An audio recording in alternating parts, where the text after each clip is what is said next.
ជំរាបសួរបងប្អូនទាំងអស់គ្នាបាទថ្ងៃនេះខ្ញុំនឹងនាំបងប្អូនទៅទស្សនាក្របពេជ្រវប្បធម៌ខ្មែរមួយគ្រាប់ដែលបានរបូតបាត់នាសម័យក្រោយអង្គរ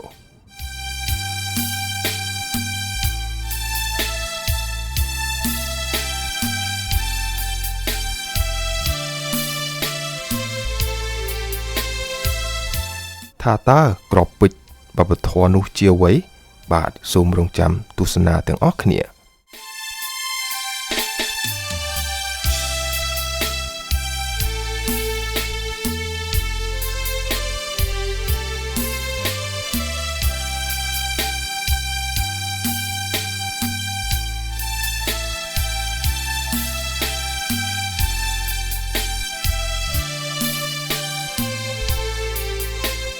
ប្រាសាទវត្តភូគឺជាអតីតប្រាសាទមួយរបស់ខ្មែរដែលបានកសាងឡើងនៅក្នុងអំឡុងពាក់កណ្ដាលសតវត្សទី10ក្នុងរាជព្រះបាទយសោវរ្ម័នទី1សប្តាហ៍ថ្ងៃនេះប្រាសាទនេះស្ថិតនៅក្នុងខេត្តចម្ប៉ាសាក់ភាគខាងត្បូងប្រទេសឡាវជាប់ព្រំដែនកម្ពុជា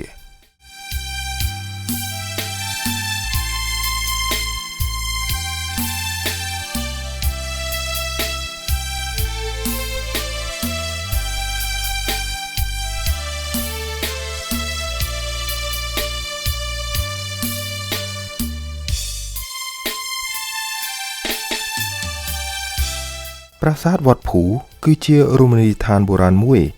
ដែលមានទីតាំងនៅលើចង្កេះភ្នំភូកោដែលមានរាងស្រដៀងគ្នាយ៉ាងខ្លាំងទៅនឹងប្រាសាទព្រះវិហារដែលស្ថិតនៅលើភ្នំដងរែកខេត្តព្រះវិហារ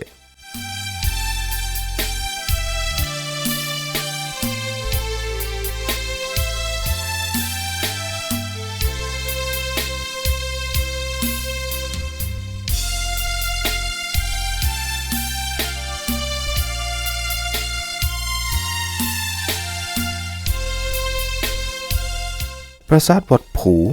កសាងឡើងសម្រាប់ឧទ្ទិសដល់ព្រះសិវៈដែលជាព្រះមួយអង្គនៃព្រហ្មញ្ញសាសនានៅក្នុងសតវត្សទី13ទីនេះត្រូវបានផ្លាស់ប្ដូរទៅជាទីអារាមព្រះពុទ្ធសាសនាហើយសប្តាហ៍ថ្ងៃប្រាសាទនេះជាទីកន្លែងគោរពបូជារបស់ពុទ្ធសាសនិកក្នុងស្រុកឡាវផងដែរ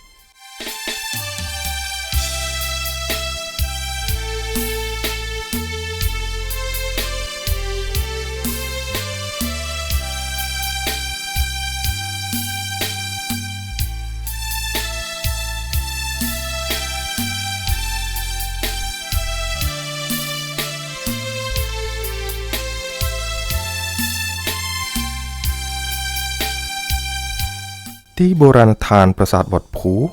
កាលដើមឡើយដែនដីនេះជាដែនដីរបស់អាណាចក្រភ្នំចាប់ពីសតវត្សទី1រួចបន្តមកអាណាចក្រចេនឡាចាប់ពីពាក់កណ្ដាលសតវត្សទី5មកនិងក៏កើតជាដែនដីចម្ប៉ាសាក់នៅសតវត្សទី10ដល់សតវត្សទី13និងចុងក្រោយបង្អស់គឺអាណាចក្រឡានសាងសតវត្សទី14ដល់សតវត្សទី18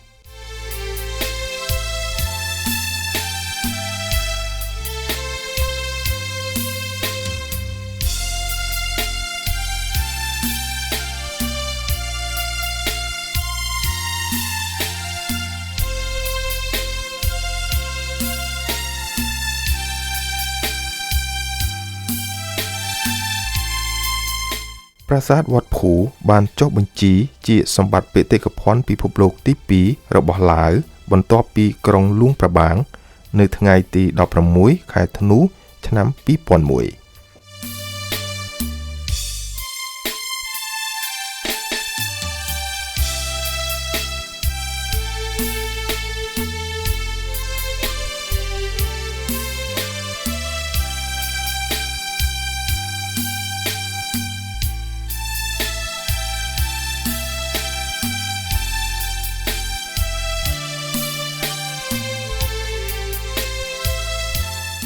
ប្រសិនបើបងប្អូនខ្មែរយើងចង់ទៅលេងប្រាសាទមួយនេះយើងត្រូវធ្វើដំណើរដោយរថយន្តចូលតាមច្រកព្រំដែនអន្តរជាតិកម្ពុជាឡាវត្រពាំងគ្រៀលខេត្តស្ទឹងត្រែងចម្ងាយប្រហែល150គីឡូម៉ែត្រទៀតហើយបើបងប្អូនធ្វើដំណើរពីក្រុងប៉ាក់សេមកវិញគឺចម្ងាយប្រហែល45គីឡូម៉ែត្រ ឬ50នាទីដោយជិះម៉ូតូឬរថយន្តតាមបណ្ដោយទន្លេមេគង្គ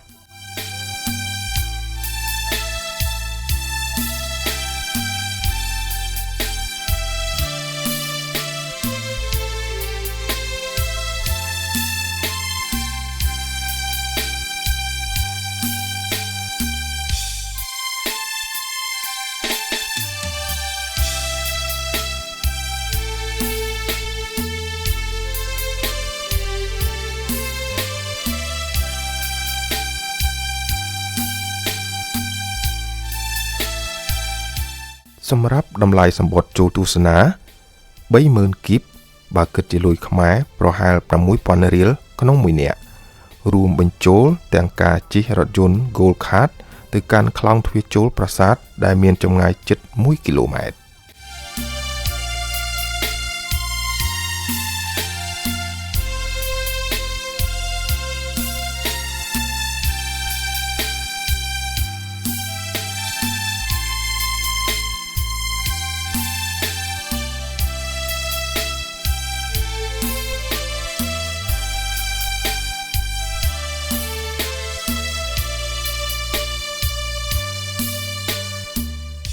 ជាទីបញ្ចប់ខ្ញុំសូមអរគុណដល់អ្នកចូលទស្សនាវីដេអូរបស់ខ្ញុំតាំងពីដើមរហូតដល់ចប់សូមកុំភ្លេចជួយចុច Subscribe និងសញ្ញាកណ្ដឹងដើម្បីទទួលបានវីដេអូបន្តបន្ទាប់ទៀតសូមអរគុណសូមជម្រាបលា